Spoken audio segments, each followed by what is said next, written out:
నమస్తే, welcome to our channel. నేను మీ పద్మావతి. ఈరోజు మనతో పాటు ప్రముఖ ఆధ్యాత్మికవేత్త డాక్టర్ ముల్లపూడి సత్యనారాయణ గారు ఉన్నారు. నమస్కారం గురుగారు. నమస్కారం అమ్మా పద్మావతి. గురుగారు, ధనుస్సు రాశి వారికి మే నెలలో చూసుకుంటే వీరి గోచార ఫలితాలు ఏ విధంగా కనిపిస్తున్నాయి, దాంతో పాటుగా ఎవరెవరికి ఎటువంటి ఫలితాలు ఉండబోతున్నాయి అంటారు ఈ మే నెలలో వీరి ప్రత్యేకంగా చూస్తే గనక? వసుదేవసుతం దేవం కంసచాణూరమర్దనం దేవకీ పరమానందం కృష్ణం వందే జగద్గురుం. అమ్మా పద్మావతి, ఈ యొక్క ధనుస్సు రాశి వారికి గ్రహస్థితి కనుక మనం చూసుకున్నట్లయితే మనకి మార్చి 29వ తేదీన వెళ్ళిపోయినటువంటి శని వెళ్ళి మీనరాశిలో సెటిల్ అయిపోయాడు. అక్కడ ఎవరున్నారు? మనకి రాహు ఉన్నాడు. ఆ రాహు మార్చి 24, 2025వ సంవత్సరం తర్వాత కుంభరాశిలోకి వస్తాడు. ధనుస్సు రాశి వారికి అందరికీ కూడా చాలా ఉత్తమోత్తమైనటువంటి ఫలితాలను ఇస్తాడు. అలాగే ఈ యొక్క కేతువు కన్యారాశి నుంచి మనకి సింహరాశిలోకి వస్తున్నాడు. ఆ తర్వాత మనకి గురుడు ఎక్కడున్నాడమ్మా? మనకి గురుడు వృషభ రాశిలో ఉన్నాడు. ఆ వృషభ రాశిలో ఉన్నటువంటి ఆ గురుడు మార్చి 30, మే 30, 2025వ సంవత్సరం తర్వాత మిథున రాశి, ఆ తర్వాత కర్కాటక రాశి సంచారాలు చేస్తున్నాడు. కాబట్టి ఈ గ్రహస్థితిని మనం తీసుకున్నట్లయితే ధనుస్సు రాశి వారికే అమోఘమైనటువంటి విదేశీ యానాలు, విదేశీ వాళ్ళతో మనకి టచింగ్స్, బిజినెస్లు ఇవన్నీ కూడా వచ్చేస్తాయి. కాబట్టి ఈ యొక్క ధనుస్సు రాశి వారికి ఏమండి, మరి మా వ్యాపారాలు ముందుకు వెళ్ళడం లేదండి, మేము ఏ వ్యాపారం చేసినా సరే, రియల్ ఎస్టేట్ వాళ్ళు నా దగ్గర స్థలాలు కొనడం లేదండి, మెడికల్ షాప్ వాళ్ళు నా మందులు కొనడం లేదండి అని బాధపడేటటువంటి వాళ్ళు చాలామంది ఉన్నారమ్మా. అయితే వీళ్ళందరికీ కూడా ఏమిటంటే అర్ధాష్టమ శనిగ్రహం జరుగుతోంది కాబట్టి వీళ్ళందరూ కూడా పనులు చాలా ఆలస్యంగా జరుగుతాయమ్మా. కాబట్టి వీళ్ళంతా ఏమిటి, మా జీవితం ఒక్క వంతు కాదమ్మా. ఇప్పుడు ప్రపంచాన్ని నువ్వు తీసుకున్నట్లయితే మొత్తం ప్రపంచంలో 300 మంది మాకు ఇదే ప్రశ్న అడుగుతారు. వాళ్ళు, మా జీవితం ఏమిటండి ఇలా అయిపోయింది, పనులు జరగట్లేదు, డబ్బులు రావట్లేదు, డబ్బులు వస్తున్నవాడు 82,000 జీతం వస్తున్నా అతను కూడా నాకు ఆర్థిక ఇబ్బందులు ఉన్నాయండి, ఖర్చు అయిపోతుందండి అంటాడు. ఇంకేం చెప్పాలమ్మా? దీనంతటికీ కారణం ఏంటంటే వీళ్ళ పిసనారితనాలమ్మా. అందువల్ల ఎవరు ఎంత జీతాలు వచ్చినా సరే ఇంత ఇలా తీసి దానాలు చేస్తూ ఉండాలి. అప్పుడు వీళ్ళ యొక్క జాతకాలన్నీ కూడా చాలా బాగుంటాయమ్మా. గుడికి ప్రదక్షిణాలు చేస్తారు కదా, మరి గుళ్ళో పంతులు గారికి డైలీ దక్షిణ వేయాలి. వేయకుండా మామూలుగా వెళ్ళి ₹1 దక్షిణ వేసేసి వచ్చేస్తే, లేకపోతే కొంతమంది వేయకపోతే కుదరదమ్మా. కాబట్టి ఈ యొక్క ధనుస్సు రాశి వారు ఆదాయ వ్యయాలు మనం చూసుకున్నా చాలా బాగా పెరుగుతుంది ఇప్పుడు, ఇది లాస్ట్ ఇయర్ కంటే కూడా. అలాగే రాజ్యపూజ్యత అవమానాలు కూడా మంచిగా రాజ్యపూజ్యత పెరిగింది. ఈ యొక్క కేతుగ్రహము కూడా మనకి అనుకూలమైనటువంటి పరిస్థితుల్లోకి వచ్చి చక్కగా వీళ్ళకి విదేశాల్లో మంచి ఉద్యోగాలు, విదేశాల కోసం ట్రై చేస్తున్నటువంటి వాళ్ళు విద్యార్థులు కూడా మీకు చక్కటి ప్రయత్నాలన్నీ చేస్తున్నారు. కాబట్టి ఎవరికైతే బాగుండలేదండి, ఏమండి మాకు అర్ధాష్టమంలో ధనుషులో మరి యొక్క శనున్నాడిని మాకు బాగుంటలేదని నేను బాధపడేటటువంటి వాళ్ళంతా కూడా బాధపడాల్సినటువంటి అవసరం లేదు. కాబట్టి ఎందువల్ల అంటే గోచారం అనేటటువంటిది 50% దానికి ఎఫెక్ట్ ఉన్నా వీళ్ళ యొక్క పర్సనల్ జాతకాలలో కూడా యొక్క 50% ఉంటుంది కదా. మరి యొక్క కుజుడు మనకి కర్కాటక రాశిలో నీచబెట్టున్నాడు కదా. ఇటువంటి కారణాల రీత్యా ఈ ధనుస్సు రాశి వారి అందరికీ కూడా ఏమవుతుందంటే అమ్మ, మనకి మీ పేరు మీద ఉన్నటువంటి స్థలాలు ఇంకా మంచి రేటు రాదన్నమాట.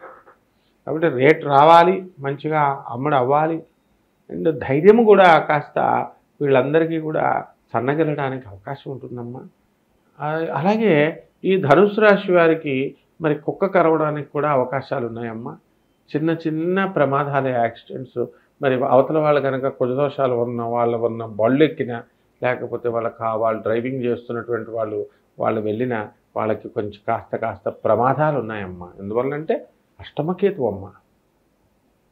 కాబట్టి ఈ యొక్క ధనుస్సు రాశి విద్యార్థులు మనం తీసుకున్నప్పుడు మరి ఈ మే నెలంతా కూడా మనకి బాగుండలేదమ్మా. ఆ తర్వాత ఆఖరు ఒక్కరోజు బాగుందమ్మా. ఆ ఆఖరి రోజు నుంచి వాటిలో పరివర్తన వచ్చేస్తుంది. నేను చదువుకోవాలి, పాస్ అయిపోవాలి అని. అలాగే ఈ కొత్త కొత్త ఆలోచనలు, కొత్త కొత్త పరిచయాలు ఇవన్నీ కూడా జరుగుతాయి.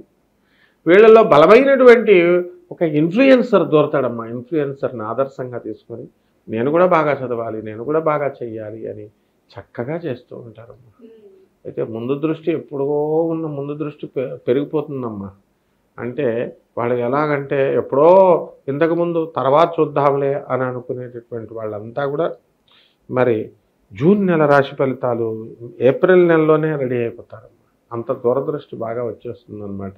దాన్ని బట్టి మనం ఎలాగ మనం చేసుకోవాలి, మనం ఎవరికి ఇబ్బంది లేకుండా అనేటటువంటిది మనకి ప్రజలంతా కూడా చాలా తెలివైన వాళ్ళు అయిపోతారమ్మా. అంటే మనం ఇంటర్నెట్లో ఉన్నటువంటి విజ్ఞానాన్ని అంతటినీ కూడా బయట జనాల్లో ఉన్నటువంటి విజ్ఞానాన్ని అంతటినీ కూడా ఈ యొక్క ధనుస్సు రాశి వాళ్ళు తెలుసుకుంటారు. మలేషియా, బాలి, సింగపూర్ ఇలాంటి దేశాలు వెళ్తారు. అక్కడ కాస్ట్లీ రెస్టారెంట్స్ వీళ్ళకి తీసుకోకుండా వీళ్ళతో వస్తున్నటువంటి వీళ్ళ ఫ్రెండ్సే అక్కడ బుకింగ్ చేసేస్తారమ్మా. అంటే వీళ్ళు చిన్నప్పుడు చదువుకున్న బీటెక్ ఫ్రెండ్స్ వీళ్ళు కూడా వాళ్ళే బుకింగ్ చేసేస్తారమ్మా. ఈ విధంగా ఈ యొక్క ధనుస్సు రాశి వారంతా కూడా మనకు ఏమీ ప్రాబ్లం లేదమ్మా, ఏమీ ప్రాబ్లం లేదు. కానీ గురువుగారు, మరి ధనుసు రాశిలో ఉన్న సినీ రంగం వారికి కావచ్చు, మీడియా రంగం కావచ్చు, వ్యవసాయ రంగం కావచ్చు, రాజకీయ నాయకులకు కావచ్చు, మరి వీరందరికీ ఏ విధంగా ఉండబోతుందంటారు? ధనుస్సు రాశి వారికి చాలా వినయ విధేయతలు ఉంటాయమ్మా. అందువలన ఈ రాశి వారంతా కూడా వాళ్ళకి వినయేన శోభితే విద్య. అసలు వీళ్ళ విద్య తెగొచ్చేస్తుంది వినయం వల్ల. వాళ్ళకి అవకాశాలు తెగొస్తాయి. తర్వాత కొత్త కొత్త సినిమాలు, రంగంలో సినిమాలు కూడా మంచిగా ఆడతాయి. అందువలనంటే ఇప్పుడు చూడండి, మీరు చక్కగా వినయ విధేయతలతో మరి హీరోలు యాక్ట్ చేసినప్పుడు వాళ్ళ యొక్క సినిమాలన్నీ కూడా కోట్ల రూపాయలు తీసుకొచ్చినాయి. మరి ఆ విధంగా గర్వంతో కనుక ఉన్నట్లయితే అలెక్యా చిట్స్ పిక్కల్లాగా అయిపోద్ది అన్నమాట జీవితం. కాబట్టి వీళ్ళకి తెలుసు ధనుస్సు రాశి వాళ్ళ మేధావులు.